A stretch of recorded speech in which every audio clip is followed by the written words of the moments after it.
In this class, we will discuss about stepping stone method for determining the optimal solution. Okay. So in this stepping stone method, the first step is to determine the opportunity cost for the empty cells. So how to get this opportunity cost? So the opportunity cost of the empty cells is determined by forming the closed loops with the positive or occupied cells. Okay. So if your problem is there like this, so let us take this example. So in this problem we are having the empty cells. O1 D2 is the empty cell. Next O2 D1 is the empty cell. Next O3 D2 and O3 D3 is also empty cells. So these are the empty cells. 4, 8, 12 and 4 are the empty cells. And the remaining cells which are having circled number, those are called as positive cells. And we have to find out the opportunity cost for these empty cells. So how to get empty cells? We have to form a closed loop. Okay, we have to form a closed loop. The opportunity cost of the empty cells is determined by forming the closed loops with the positive or occupied cells. So the closed loops are formed with horizontal as well as vertical lines. Okay, the closed loops with the empty cells are formed with 4 or 6 or 8 cells, such that all corners must have positive cells only. Okay, different closed loops must be drawn for each and empty cell. The opportunity cost associated with each empty cell is calculated by putting the cost for the empty cell plus and alternatively minus plus for the cost of remaining positive cells. So let us see how we can do this. So let us take the O1 D2 is the empty cell, and for this empty cell we have to find out the opportunity cost. So how to get the opportunity cost? We have to form a closed loops.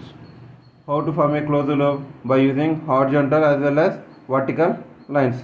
So suppose if we take this empty cell O1 D2, so for this we are forming a closed loop like this.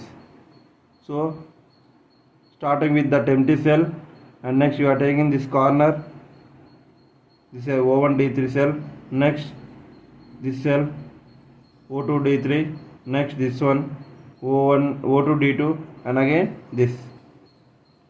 So this forms a closed loop. So how we are forming this closed loops? All corners must and should having positive cells except that empty cell. Okay. So this starting with this empty cell. Now this is the empty cell, and the remaining corners must and should having empty cells, and also all the lines should be horizontal and vertical lines only. There should not be a inclined lines. Okay. And also all corners should have positive cells except that starting empty cell, and the number of cells present in this closed loop may be 4, 6, 8. Okay, like that. And we have to give a sign for these empty cells to calculate the opportunity cost. So we are starting with this empty cell. Take this as positive, next negative, next positive, next negative. Like this. Alternatively, we have to take plus minus for the cells in a closed loop. Starting with positive with the empty cell, and next we have to take minus, plus, minus, like that. Alternatively, we have to take the signs for the all corners. Okay. Next, with this, how we can get the opportunity cost? So let us take that empty cell. Which one empty cell we are taking? O1 D2. O1 D2 is the empty cell. For this empty cell we are forming a closed loop. What is the closed loop we are having? O1 D2. For O1 D2 we are taking plus O1 D2. Next corner is O1 D3, and symbol having minus O1 D3. Next, this is the corner we are having for the closed loop. O2 D3 having plus O2 D3. Next corner is this one O2 D2 having symbol minus O2 D2. So this is the closed loop how we are forming for a empty cell, and we have to get the opportunity cost. How to get the opportunity cost? Substitute these values here. Okay, what is O1 D2 value? 4. 4 is the O1 D2 value. Next for O1 D3 having value as 9 minus 9. Next plus O2 D3. So for O2 D3 the value is 6. Next for O2 D2 having 1 as value. So now what is the value for this? 4 plus 6 10. 9 1 10. 10 minus 10 0. The opportunity cost for this cell is 0.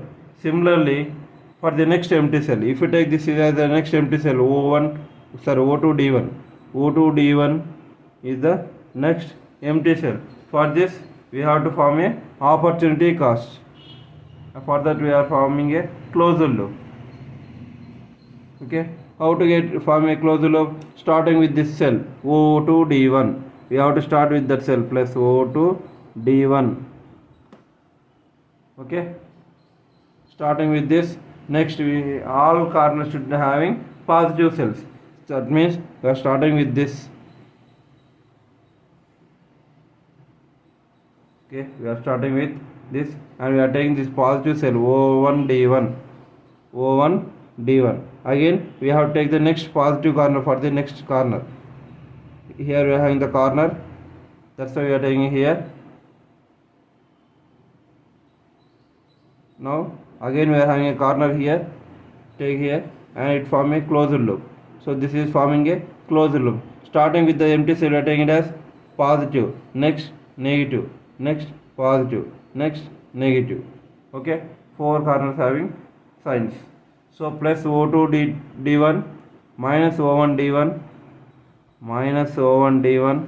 Next this corner plus O1 D3 plus O1 D3.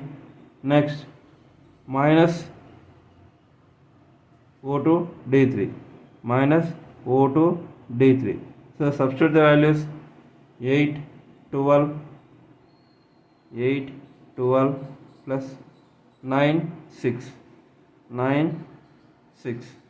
So get the value 12 minus 6 12 6 18 9 8 17, having minus 1 is the value.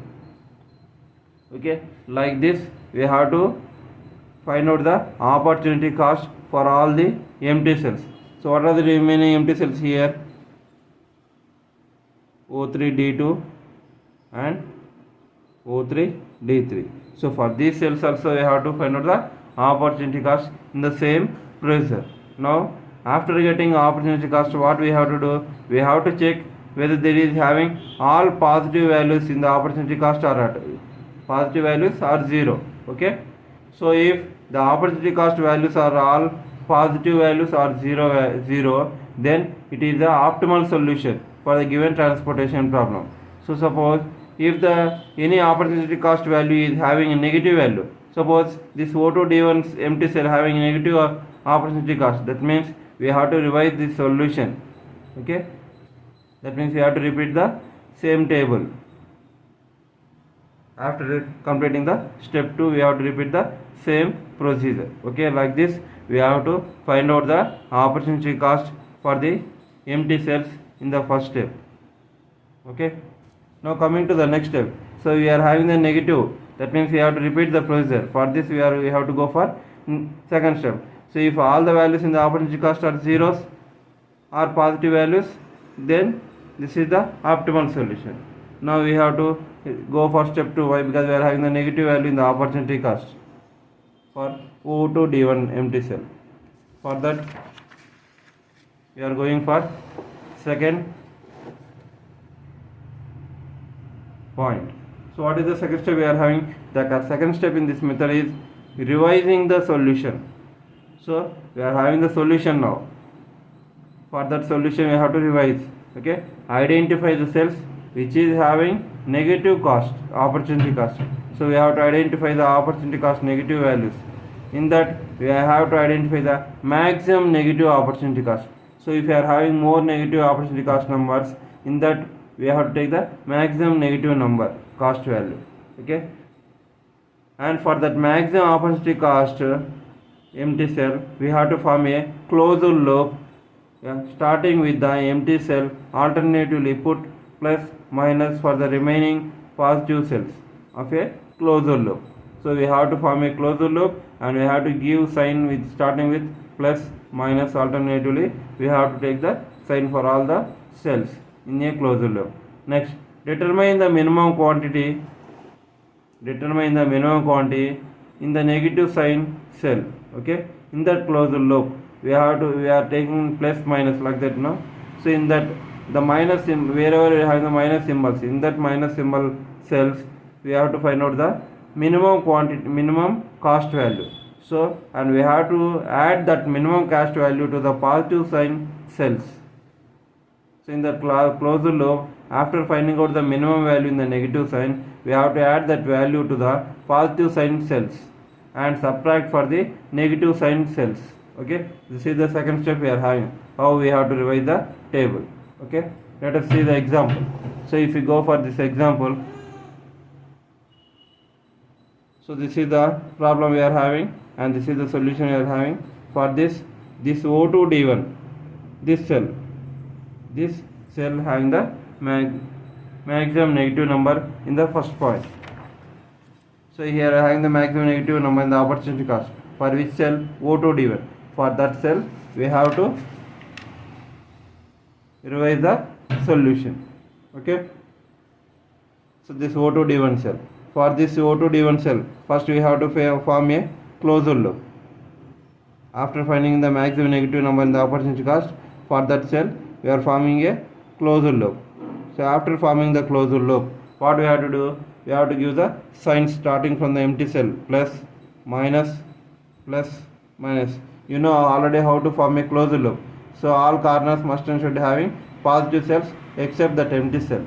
Okay, and all the lines should be horizontal and vertical lines. Need not be a 4 cells or 6 cells or 8 cells. So it depends upon the given empty cell. Okay. Now for this O2D1, we are forming a closed loop like this and we are given the signs.